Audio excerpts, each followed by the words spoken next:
Revenons à la Gemara ce matin, Berachot 31 et 1. Amar Rabbi Yochanan, Mishum Rabbi Shimon Bar Yochai. Assur la Adam shemale schuk piv ba'olam hazeh. Dit Rabbi Yochanan, au nom de Rabbi Shimon Bar Yochai, il est interdit pour un homme se remplir la bouche avec de la joie. Qui veut dire quoi? Il y a des gens qui cherchent à aller dans des soirées de comédie. Ils cherchent des comédiens et tout ça. C'est assour. Pourquoi? Parce que le Beth Amikdash est détruit. Et tu n'as pas le droit, assour le manot et schov piv. Il est interdit de remplir sa bouche avec de la joie.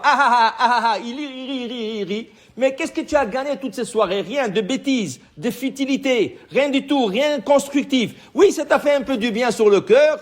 C'est bon, alors tu peux écouter un joke, deux jokes, mais pas toute la soirée, 3 heures de joke. C'est pas bon. Et Rabbi Yochanan, au nom de Rabbi Shimon Bar Yochai, il supporte ça par un verset de Tehillim. Comme David Amelech dit, Az yemale schok pinu, ce à la fin de temps que nous pourrons remplir notre bouche avec de la joie. Dit la Gemara, depuis qu'Irish Lakish, élève de Rabbi Yochanan, l'a entendu de son maître, il n'a plus écouté, il n'a plus ri dans sa vie. Il faut distinguer entre être joyeux, être souriant et s'asseoir écouter des blagues. C'est différent. La Torah ne veut pas que tu marches dans la rue comme Tisha B'Av. C'est pas Tisha B'Av toute l'année. Au contraire, la Torah veut que tu sois joyeux. La Torah veut que tu aies un sourire sur la bouche. J'ai même vu aux États-Unis récemment, ils ont dit, même si tu as le masque, souris avec tes yeux. Tu comprends? On peut pas voir ton sourire. Mais les yeux, quand tu souris, tu peux voir le sourire sur les yeux. On veut pas que tu sois un homme triste, un homme... Non, on veut pas ça du tout. On veut que tu sois souriant. Et on dit au contraire, sourire, ça fait bouger 17 muscles autour de la bouche. Il y a 17 muscles autour de la bouche. Au contraire, la Torah est pour. Et rire, c'est ça. Mais s'asseoir et faire que de blagues, c'est pas bon. En Israël, il y a un rav qui s'appelle Rabbi Michael Lasri. Ce rav-là, qu'est-ce qu'il fait? Il fait des blagues. Il donne des cours de blagues. Mais entre chaque blague, il donne une Dvar Torah. Ça veut dire il te fait rentrer la Torah avec une blague. Alors quelqu'un lui a dit, comment vous faites ça? Il dit, c'est simple. Il dit, c'est comme un enfant. Tu dois lui donner un médicament. Il ne veut pas prendre, parce que le médicament est un peu amer. Qu'est-ce qu'il fait le père? Il lui raconte une blague. Dès qu'il commence à rire et ouvrir la bouche, il lui met le médicament. Tu comprends? Alors il dit, moi, des gens laïcs, ils ne veulent pas écouter la Torah. Qu'est-ce que j'ai fait? Je leur fais des blagues. Quand ils commencent à faire, ils commencent à rigoler, je lui mets une capsule de Torah. C'est ça? Alors pour te dire, il y a une manière de s'asseoir, mais s'asseoir dans une soirée que toute la soirée parle de blagues, ça c'est pas la manière de la Torah. C'est pas toraïque, on va dire. Okay? Alors, il dit ici, Tanoura Banan, Chachamim nous enseigne, quand tu te mets à faire la Hamida, la Gemara dit, si tu as appris halakha juste avant, vous savez qu'apprendre la halakha, c'est la plus grande chose. Hachem adore que quelqu'un apprenne la halakha.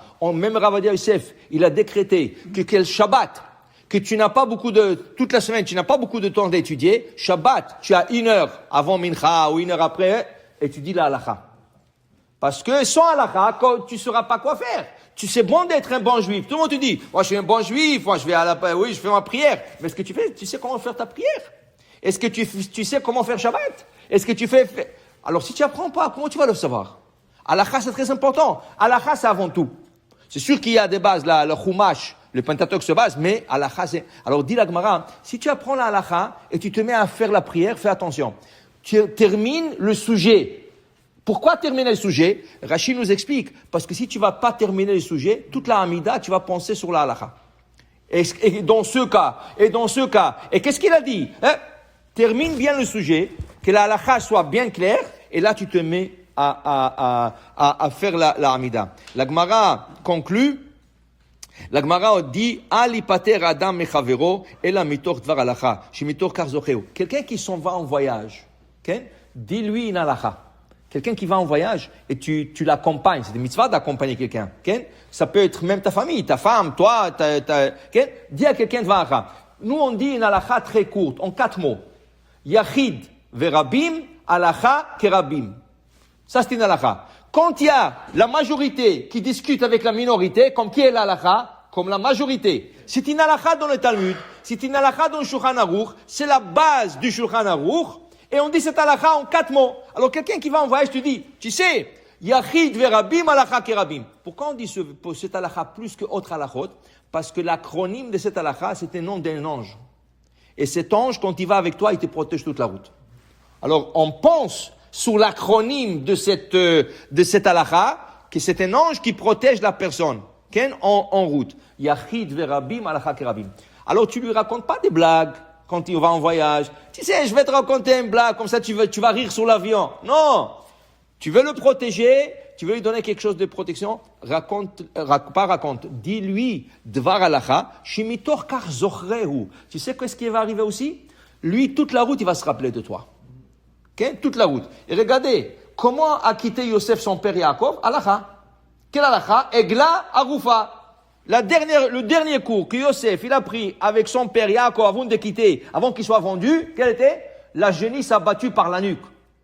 Et 22 ans plus tard, quand il envoie à son père un message, qu'est-ce qu'il lui envoie? Agala. Il lui envoie un wagon qui est Agala Egla. C'est le même lettre pour dire à son père, papa, ça fait 22 ans, je pense sur la halakha que tu m'as dit avant de te quitter. Alors pour te dire, c'est important. Quand tu dis à quelqu'un halakha, il se rappelle de toi pour longtemps. Baruch Adonai le'olam. Amen ve amen.